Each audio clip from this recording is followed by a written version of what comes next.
Hello everyone. Welcome to Nanuya channel. Today we're diving into a topic that's as universal as it is complex. Why can't I control my emotions? Whether it's snapping at a loved one, bursting into tears unexpectedly, or feeling paralyzed by anxiety, we've all been there. So let's unpack it together. Emotions. They can feel like a tidal wave, overwhelming and unstoppable. But here's the thing. Emotions are neither your enemy nor a weakness.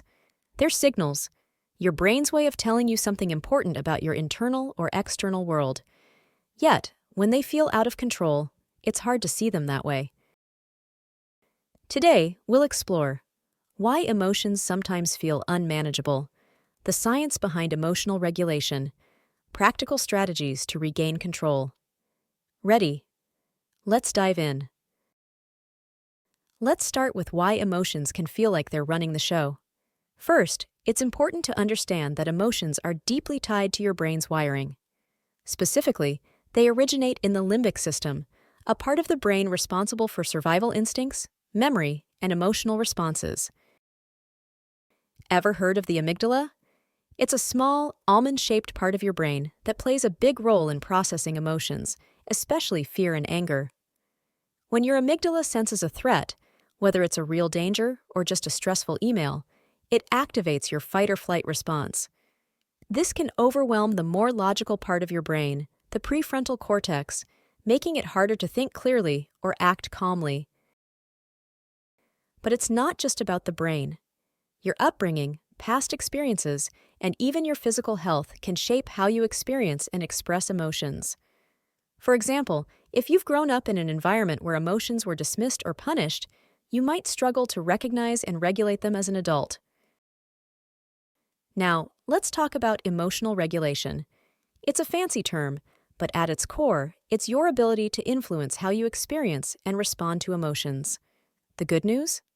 Emotional regulation is a skill you can develop. Your prefrontal cortex plays a starring role here. It helps you assess situations, weigh consequences, and make deliberate choices. Think of it as the brain's CEO, working to keep the emotional limbic system in check. But, and this is a big but, when you're sleep-deprived, stressed, or overwhelmed, your prefrontal cortex struggles to do its job. There's also the role of neurotransmitters like serotonin and dopamine, which influence mood and emotional stability. Imbalances in these chemicals can make it harder to regulate emotions, which is why mental health conditions like anxiety or depression often come with intense emotional swings. All right, let's get practical. If you're feeling like a passenger on the emotional roller coaster, here are some strategies to help you take the driver's seat. Pause and breathe.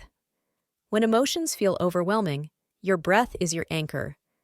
Deep, slow breaths can calm your nervous system and give your brain a chance to catch up.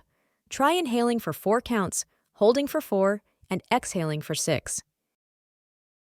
Name it to tame it. This one comes from neuroscience. When you name what you're feeling, I'm angry or I'm anxious, you engage your prefrontal cortex, which helps reduce the intensity of the emotion. Check your thoughts. Often, our emotions are amplified by the stories we tell ourselves. Ask yourself, is this thought true? Is it helpful? Reframing negative thoughts can change how you feel. Move your body. Physical activity is a powerful way to process emotions. A brisk walk, yoga, or even a dance session in your living room can help release pent-up feelings. Build emotional awareness. Journaling or talking to a trusted friend can help you identify patterns in your emotions and triggers. The more you understand your emotional landscape, the better equipped you'll be to navigate it. Seek professional help. If emotions feel unmanageable, don't hesitate to reach out to a therapist or counselor. They can provide tools and insights tailored to your needs. Emotions are part of being human.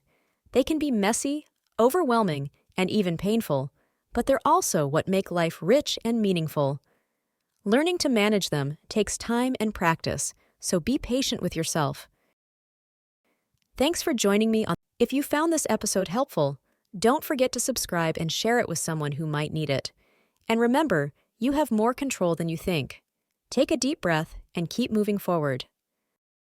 The phrase tidal wave is used metaphorically here to describe emotions as overwhelming and powerful, similar to a literal tidal wave's immense force and inability to be easily stopped or controlled. It captures the feeling of being swept up and overpowered by emotions in a dramatic way. The phrase brain's wiring refers to the neural connections and pathways within the brain that determine how it processes information, emotions, and responses. It's like the circuitry of the brain, involving areas such as the limbic system, amygdala, and prefrontal cortex, which are responsible for emotions, reasoning, and regulation. Sleep-deprived means lacking adequate sleep, either due to insufficient sleep duration, poor quality of sleep, or both. Being sleep-deprived can impair cognitive functions, emotional regulation, and overall health, making it harder for your brain to manage stress and emotions effectively. The prefrontal cortex is the part of the brain located in the front portion of the frontal lobe. It plays a key role in higher cognitive functions like decision-making, problem-solving, impulse control, and emotional regulation. Until next time, take care of your mind and your emotions. Bye for now.